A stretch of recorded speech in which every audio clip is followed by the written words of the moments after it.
বিশ্বকাপ ফাইনাল থেকে মাত্র এক ধাপ দূরে, কিন্তু সামনে সেই চিরপ্রতিদ্বন্দ্বী আর্জেন্টিনা বনাম ইংল্যান্ড।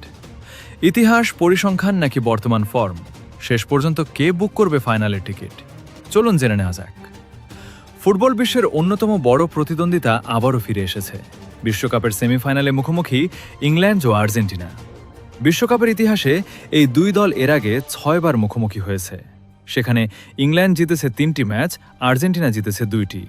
আর একটি ম্যাচ ড্র হলেও শেষ পর্যন্ত পেনাল্টিতে জয় পেয়েছিল আর্জেন্টিনা। সবচেয়ে স্মরণীয় ম্যাচ অবশ্যই ১৯৮৬ সালের কোয়ার্টার ফাইনাল, যেখানে দিয়েগো ম্যারাডোনার হ্যান্ড অফ গড এবং গোল অব দ্য সেঞ্চুরি আজও ফুটবল ইতিহাসের অংশ। এবারের বিশ্বকাপে দুই দলই দুর্দান্ত ছন্দে রয়েছে। ইংল্যান্ড শক্তিশালী ডিফেন্স, দ্রুত কাউন্টার অ্যাটাক এবং সংগঠিত ফুটবলের উপর ভরসা করছে।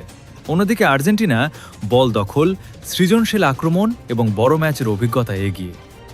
দুই দলই কঠিন পথ পেরিয়ে সেমিফাইনালে এসেছে। তাহলে এগিয়ে কে? আমার বিশ্লেষণে ম্যাচটি ৫০-৫০-এর কাছাকাছি, তবে অভিজ্ঞতা এবং বড় ম্যাচ সামলানোর ক্ষমতায় আর্জেন্টিনাকে সামান্য এগিয়ে রাখা যায়। তবে ফুটবলে ইতিহাস নয়, শেষ কথা বলে ৯০ মিনিট। তাই এই ম্যাচ অতিরিক্ত সময় কিংবা পেনাল্টি পর্যন্ত গড়ালেও অবাক হওয়ার কিছু থাকবে না। আপনার মতে কে জিতবে, ইংল্যান্ড নাকি আর্জেন্টিনা? আর এমন ফুটবল আপডেট পেতে এখনই চ্যানেলটি সাবস্ক্রাইব করুন।